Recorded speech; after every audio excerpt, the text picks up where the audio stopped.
Bueno, entonces vamos a empezar con los conceptos introductorios de los sistemas operativos. Sabemos que una computadora consta de uno o más procesadores, una memoria principal, discos, impresoras, distintos dispositivos de entrada-salida, y que en general constituyen sistemas complejos.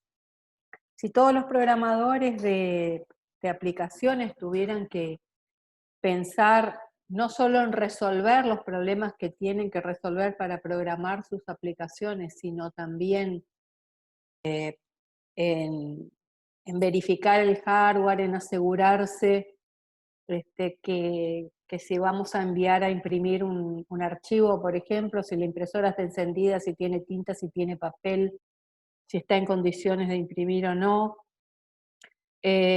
que implicaría tener que, además de resolver el problema, programar los drivers de dispositivos, por ejemplo.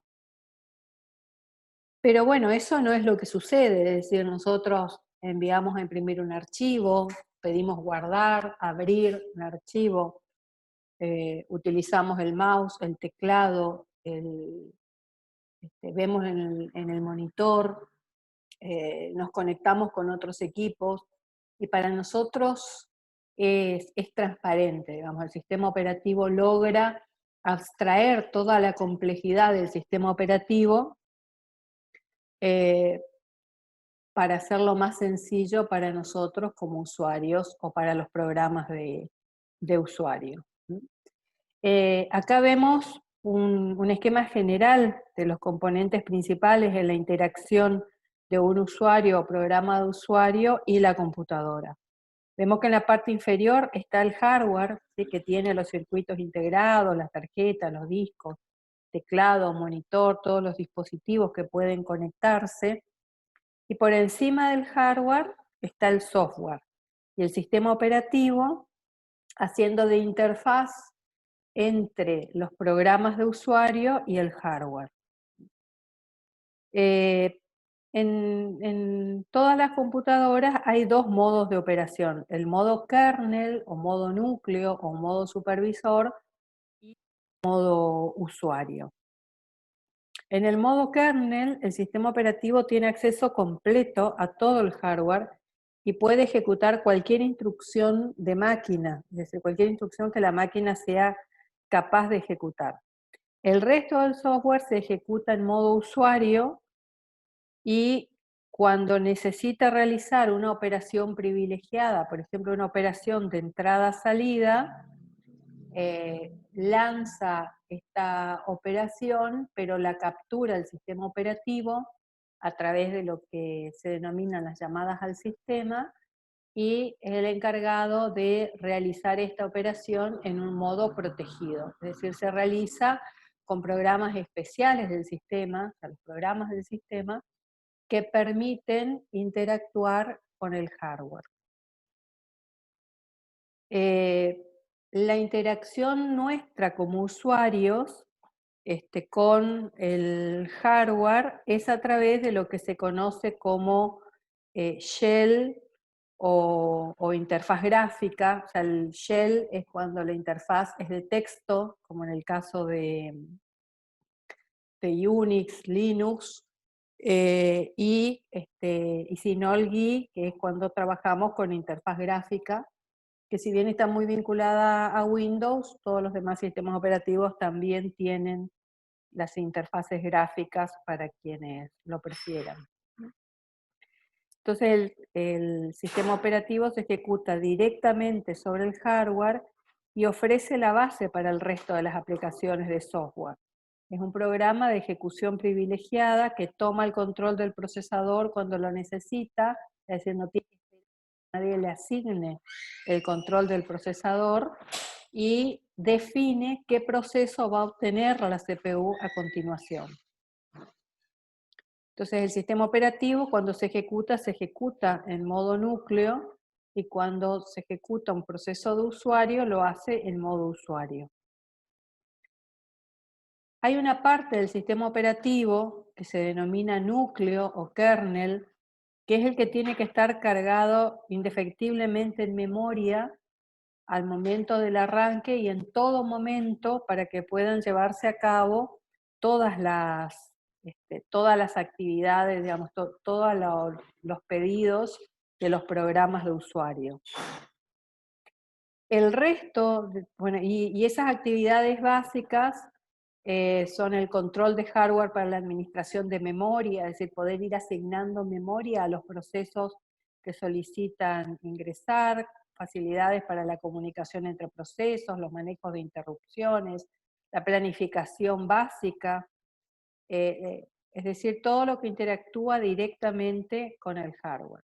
El resto de las acciones se hacen a través de programas del sistema, es decir, si necesitamos hacer una operación de entrada-salida, será a través de un programa del sistema que se invoca a través de una llamada al sistema y en ese momento el sistema operativo lo va a ejecutar y va a incrementar la porción de memoria que tiene asignada, que hasta un determinado momento es solo el núcleo y después empieza a incrementarse o a disminuir en función de que se invoquen nuevos programas del sistema o dejen de utilizarse esos programas. Profe, no entendí bien. ¿Los drivers dónde se ubicarían? Es decir, los programas Los controladores. drivers son programas del sistema, pero que los ejecuta el sistema operativo. Si nosotros damos la opción, seleccionamos, por ejemplo, la opción de leer un archivo, nosotros podemos poner esa instrucción en nuestro programa, pero no lo estamos haciendo en modo usuario, sino que esa instrucción es capturada por el sistema operativo y ejecuta una llamada al sistema que permite manejar el dispositivo que esté involucrado en esa operación de entrada-salida. Y que además permite manejar al archivo también como una entidad abstracta. Gracias.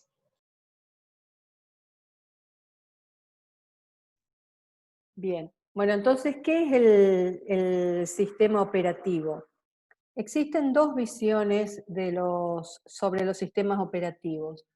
Uno es decir que es una máquina extendida o virtual, es decir, más fácil de entender y programar que el hardware, es como una visión desde el punto de vista del programador, que nos permite trabajar con abstracciones en lugar de con el hardware propiamente dicho. La otra forma de ver al sistema operativo es como un administrador de recursos, ¿sí? Entendiendo como recursos a los componentes físicos y lógicos, ¿sí? El procesador, la memoria, los archivos, los dispositivos de entrada-salida.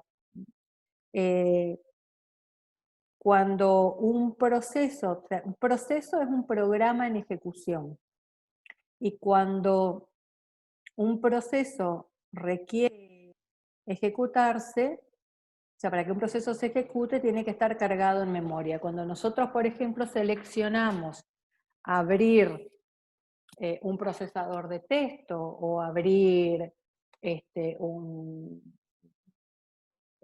framework de desarrollo, cuando nosotros pedimos abrir una aplicación, el sistema operativo tiene que verificar que existe espacio en memoria para ese programa.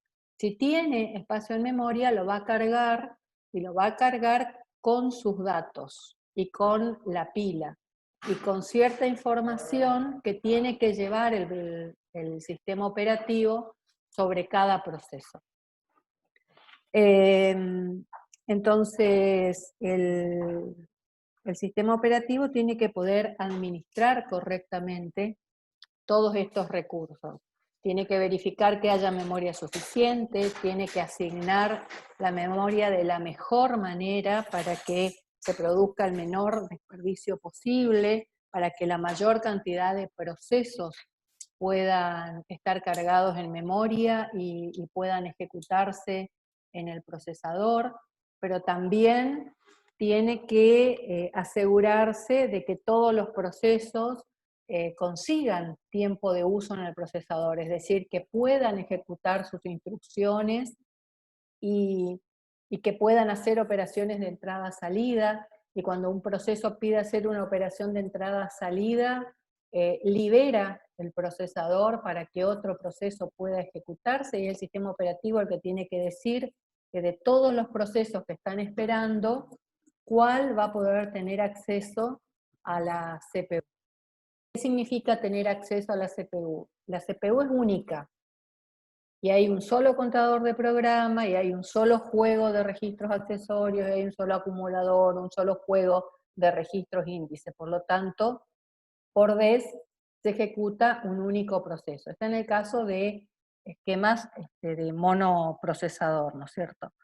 Después, cuando se vean más adelante los multiprocesadores, vamos a ver que toman parte de los mecanismos de los monoprocesadores, pero mejorados para trabajar con varias CPU. Pero en este caso particular, hay que asegurar que todos los procesos que esperan por el uso del procesador puedan ejecutarse, que cuando un proceso pasa a ser una operación de entrada-salida, libera tiempo del procesador, que si un proceso requiere acceder a un archivo para leer, para escribir, eh, tenga los permisos adecuados, que si un proceso está cargado en memoria, el espacio de memoria de ese proceso esté protegido para que ningún otro pueda hacer alguna modificación, que si varios procesos tienen acceso compartido a alguna zona de memoria, no suceda que los dos entren a escribir a esa zona de memoria al mismo tiempo. Es decir, todas esas cuestiones tiene que tener en cuenta el sistema operativo al administrar los recursos, ¿sí? Tiene que facilitar el acceso a los procesos a memoria, tiene que definir qué proceso va a utilizar el procesador a continuación, definir de qué manera se van a manejar las colas de espera de los dispositivos de entrada-salida, cómo se van a manejar las abstracciones que son los archivos. Entonces, esta administración de recursos incluye lo que se llama como multiplexaje o compartición de dos maneras distintas, en el tiempo y en el espacio. El multiplexaje en el tiempo es cuando se alterna el uso de un determinado recurso entre varios procesos, ¿sí? Como es el caso del uso del procesador. El sistema operativo va asignando turnos para que los procesos hagan uso de la CPU, es decir, ejecuten sus instrucciones. Y el multiplexaje en el espacio es aquel que permite compartir un recurso. Es el caso de la memoria, por ejemplo. La memoria es un recurso que se reparte entre varios procesos. Cada proceso ocupa una porción de memoria. El disco también se multiplexa en espacio porque varios procesos pueden acceder al mismo disco. Entonces, en base a las funciones que vimos del sistema operativo, el objetivo de estos es brindar comodidad al usuario al momento de ejecutar sus programas, hacer eficiente el uso de los recursos y ser capaz de evolucionar, es decir, de adaptarse a los avances del hardware. También se exige a los sistemas operativos que puedan ejecutarse sobre diferentes equipos, es decir, que puedan ser portables, que existe interoperabilidad. El hecho de trabajar en entornos multitarea y multiusuario también requiere considerar aspectos de seguridad y protección, es decir, que quien accede al sistema sea un usuario autorizado para acceder al sistema o a parte de él, o a los archivos, que la administración sea fácil, que exista independencia de dispositivo y abstracción de hardware. ¿Cuáles son las tareas de los sistemas operativos? Por un lado tenemos la gestión de los procesos, ¿sí? Un proceso, como dijimos antes, es un programa en ejecución. Cuando un proceso es cargado en memoria, se carga el código, es decir, el programa, los datos sobre los que va a actuar, o el espacio en memoria donde va a almacenar sus datos, e información del contexto, es decir, la pila para saber cuáles son las direcciones de retorno, cuando hay saltos, por ejemplo. Tiene que guardar información en lo que se llama tabla de procesos o bloque de control de procesos, donde se resguarda información vinculada con cada proceso, o sea, por cada proceso que se crea su bloque de control de proceso, que tiene información de identificación del proceso, si tiene procesos hijos, cuáles son sus hijos, si fue creado por su padre, eh, información sobre los registros del procesador. Cuando un proceso se está ejecutando y después va a hacer una operación de entrada-salida, cuando termine esa operación de entrada-salida, tiene que continuar ejecutándose desde el lugar en que fue interrumpido, tiene que haber resguardado los datos, por ejemplo, del contador de programas, que tiene la dirección de la próxima instrucción, y los últimos resultados que pueden haber en los registros accesorios o en los registros de direccionamiento, para que al momento de volver a ejecutarse, comience desde el mismo lugar donde se quedó. También, si tiene una determinada, está trabajando sobre determinados archivos, por ejemplo, va a tener puntero al lugar dentro del archivo donde se quedó antes de ser interrumpido, y ese puntero también tiene que ser guardado. Si trabaja sobre varios archivos, serán varios punteros. ¿Cuáles son los problemas que deben preverse en el diseño del gestor de procesos? Por un lado, la sincronización incorrecta. Un proceso que requiere que ocurra un evento para proseguir, ni puede esperar indefinidamente por esa ocurrencia, ni tampoco debe recibirla duplicada. Si varios procesos están esperando que ocurra un mismo evento, también tiene que asegurarse la exclusión mutua. Por ejemplo, si varios procesos pueden escribir sobre un mismo archivo, sobre una misma base de datos, no pueden escribir al mismo tiempo, porque podría suceder que estén intentando escribir sobre el mismo registro, y va a quedar grabada la información del último que escribió sobre ese registro. Pensemos que se trate, por ejemplo, de el acceso a la compra de pasajes, de colectivo, de avión. ¿Sí? Dos personas acceden a comprar el mismo pasaje porque tienen acceso al mismo registro que le dice que está disponible el asiento 1A, los dos lo van a comprar, en el sistema va a quedar registrado solo uno, pero los dos van a entender que tienen ese asiento. Los interbloqueos también pueden suceder, es decir, que un proceso A tenga asignado un recurso 1 y está esperando por el recurso 2, que a su vez está asignado al proceso B, que está esperando el recurso 1. Ningún proceso va a liberar el recurso que tiene asignado hasta no obtener el que espera, porque lo necesita para terminar, y entonces los dos procesos van a estar interbloqueados, porque uno tiene el recurso que el otro necesita, y ninguno va a liberar sus recursos. Respecto de la gestión de memoria principal, para que un proceso pueda ejecutarse, sabemos que el código y los datos tienen que estar cargados en memoria, ¿sí? Como se vio en la arquitectura de computadora, cada palabra o byte tiene una dirección en memoria. El proceso se ejecuta mediante la ejecución de las instrucciones sobre el espacio de datos, puede leer los datos desde memoria principal y realizar operaciones sobre ellos, Profe, almacenar disculpe. datos, transferir datos. Perdón, ¿alguien habló? Sí, hay varios que no entendimos esta parte. A Lo ver, de interbloqueo, por lo menos yo. lo de interbloqueo. Bueno, todo esto forma parte de grandes temas que vamos a trabajar después, ¿no? Pero puede suceder que tenemos dos procesos, A y B.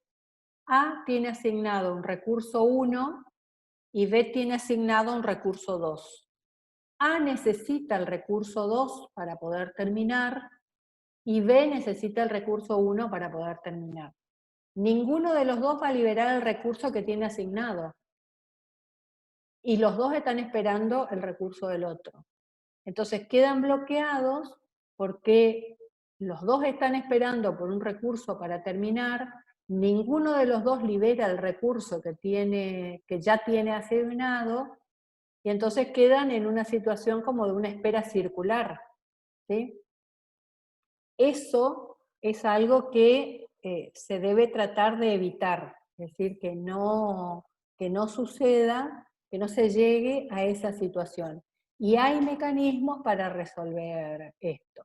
Todo esto que vamos viendo tiene unidades que tratan la planificación de los procesos, que tratan el tratamiento de los interbloqueos, la comunicación entre los procesos.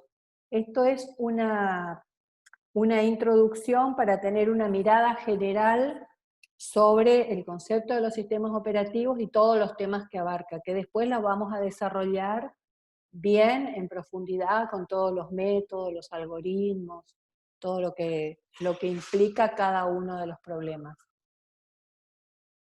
Profe, ¿podría ejemplificar algunos de los recursos que menciona? Sí, podría ser que, por ejemplo, un proceso necesita, a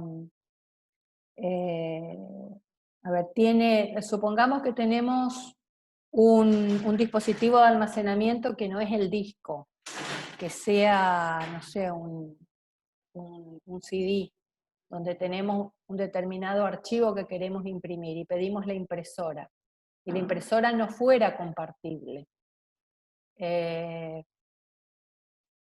Otro proceso tiene asignada la impresora y también quiere tomar un archivo de ese disco, pero lo tiene asignado al otro proceso. Entonces, el proceso A, para poder imprimir el archivo del disco que ya tiene asignado, no va a poder imprimir porque la impresora la tiene otro proceso que necesita acceder a ese disco para poder imprimir su archivo. Si uno encontrara una forma de decir, bueno, uno de los dos libera el recurso para que el otro lo tome, haga su trabajo y termine, y después libera los dos recursos y se los pasa al otro proceso, entonces se elimina el problema. Es una de las formas de eliminar el problema. Como poner un semáforo, digamos. Puede ser como poner un semáforo, como definir por prioridades, es decir, el proceso B es más prioritario que el A, por lo tanto, le quitamos los recursos a A, le damos todos los recursos a B, cuando B termina, todos los recursos quedan disponibles y A los va a poder volver a solicitar, asignar. ¿Se entiende? Sí, profe. ¿Sí? Igual sobre este tema vamos a volver, ¿no? O sea, estos son cuestiones de diseño de los sistemas operativos a los que vamos a volver uno por uno después durante todo el dictado de la materia. Bueno, entonces decíamos también que teníamos que gestionar la memoria principal, para eso tenemos que asignarle espacio a los procesos. El espacio se puede asignar en forma contigua o no contigua. Y ya vamos a ver cuáles son las distintas formas de asignación. Y hay sistemas que requieren que el proceso esté cargado completamente en memoria para ejecutarse, y hay otros que desde la aparición de la memoria virtual permite que un proceso no esté cargado completamente en memoria, sino que parte del proceso esté en memoria principal y el resto esté cargado a imagen de cómo tiene que estar en memoria principal en el espacio libre en disco. Es decir, está extendiendo la memoria principal sobre el disco, está ocupando espacio libre en disco para agregar un nivel más a la jerarquía de memoria. Ahora tenemos, por un lado, la memoria caché y la memoria principal para que en la ejecución de las instrucciones se pueda trabajar más cerca o en medio de los tiempos de memoria principal y memoria caché, y tenemos otro nivel donde decimos, bueno, podemos tener procesos más grandes, parte cargado en memoria principal y el resto en memoria secundaria. Mientras el proceso esté en memoria principal, alternando con la memoria caché y demás, se va a ejecutar a esos tiempos medios entre memoria caché y memoria principal. Cuando necesite una instrucción o un dato que no está cargado en la memoria principal, va a tener que hacer un intercambio entre memoria principal y el disco para descargar lo que actualmente está en memoria en este momento y cargar en memoria la nueva porción del proceso que es necesario. Y a partir de ahí, nuevamente se trabaja en forma conjunta con la memoria caché. También esto lo vamos a ver en todo lo que es gestión de memoria. Por otro lado tenemos la gestión de archivos, que es necesario definir un modelo de abstracción que permita acceder a los archivos, que permita crearlos, acceder a ellos, leerlos, escribirlos, borrarlos, etc. La gestión de los dispositivos de entrada-salida, así que fue uno de los primeros objetivos de los sistemas operativos, ocultar las características de los dispositivos de entrada-salida, es decir, generar abstracciones que oculten sus características detrás de lo que se llaman, de lo que son las llamadas al sistema. Y a través de estas llamadas al sistema, el proceso solicita un servicio y el sistema operativo lo resuelve. Ahora más tarde vamos a ver en las llamadas al sistema y van a ver cómo se llevan a cabo.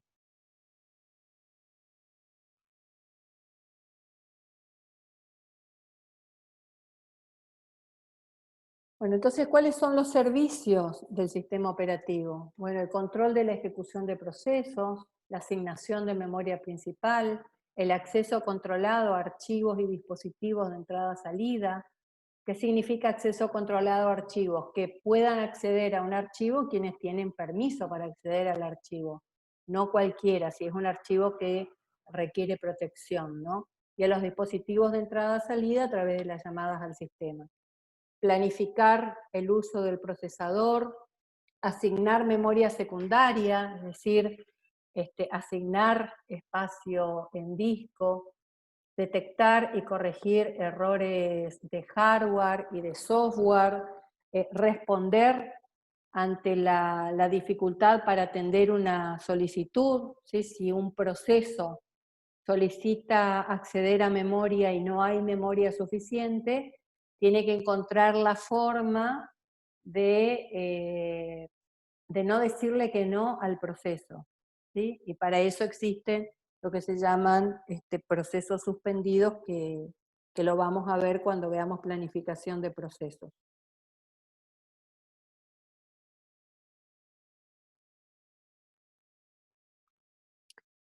Entonces, en su evolución, ¿sí? Los sistemas operativos pueden caracterizarse de la siguiente manera, ¿sí? Por lotes o batch, ¿sí? Este término viene de la época en que los sistemas usaban tarjetas perforadas. En esa época se preparaban un lote, un conjunto de tarjetas que tenían el programa y los datos sobre lo que se tenían que ejecutar. Esta tarea no la realizaba el programador. El programador confeccionaba el programa, es decir, perforaba las tarjetas, preparaba los datos sobre los que tenía que trabajar, pero la ejecución la realizaba otra persona que era un operador. El inconveniente de esto es que cuando se producía un error en la ejecución, no se podía corregir en el momento, sino que el operador tenía que hacer un vuelco de memoria le entregaba esa información al programador, el programador verificaba cuál había sido el error y lo modificaba y tenía que llevarlo en otro momento a ejecutarse. Al comienzo, en estos sistemas se ejecutaba un solo trabajo a la vez, digamos, eran sistemas de monoproceso y de monoproceso, monousuario también, por supuesto. Pero cuando se desarrolló la técnica para que más de un proceso pueda ser cargado en memoria principal, que se conoce con el nombre de multiprogramación, ahí ya fue posible tener más de un proceso cargado en memoria, es decir, compartir la memoria. Y se podía tener más de un proceso o más de un usuario cargado en memoria.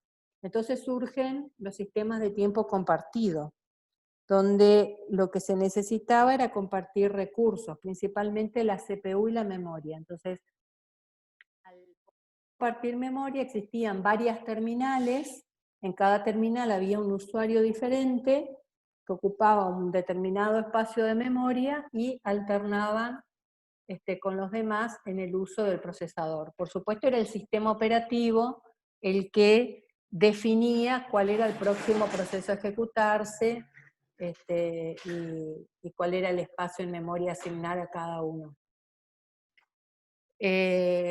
Los sistemas de tiempo real tienen restricciones de tiempo bien definidas, se usan para aplicaciones dedicadas, tienen un espacio de almacenamiento secundario muy reducido y una memoria principal adecuada a sus requerimientos, a veces de mayor tamaño que el almacenamiento secundario. Así como en los sistemas de tiempo compartido, los usuarios esperan una respuesta rápida del sistema, pero que no tiene que ser instantánea. En los sistemas de tiempo real, el tiempo de respuesta y la exactitud son cruciales, ¿sí?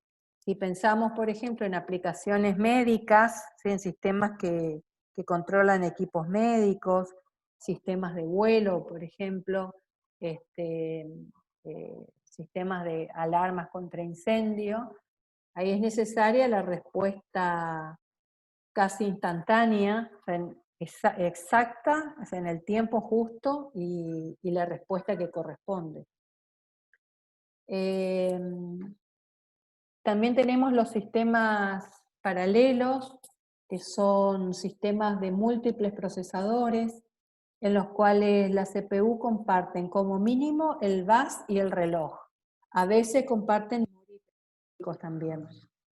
La ventaja de estos sistemas es que permiten ejecutar una mayor cantidad de procesos por unidad de tiempo, porque permiten compartir dispositivos. Varios procesadores pueden acceder al mismo tiempo al disco, por ejemplo, y pueden implementar mecanismos de tolerancia a fallas.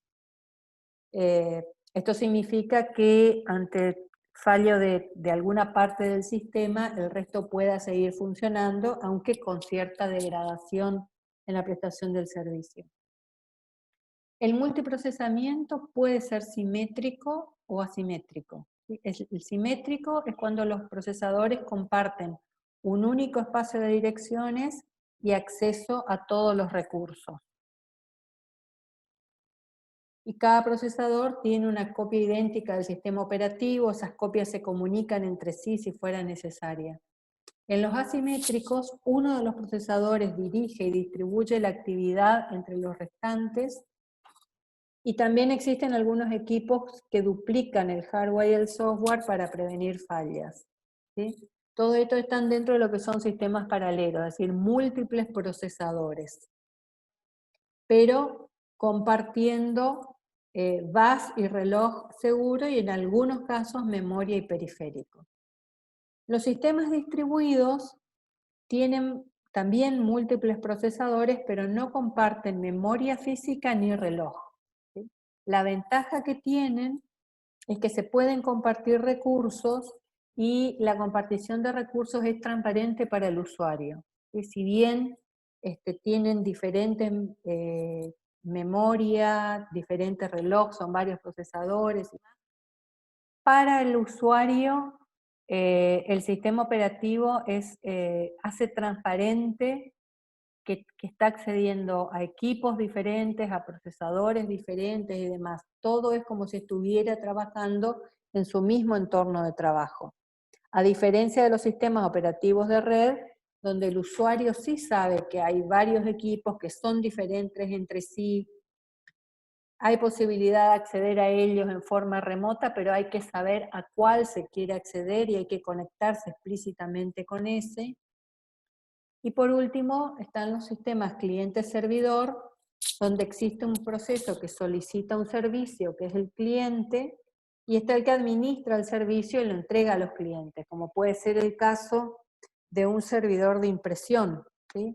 Que los clientes solicitan imprimir archivos y el servidor de impresión los encola y los envía a imprimir en el momento en que les toca el turno. Bueno, esto básicamente como una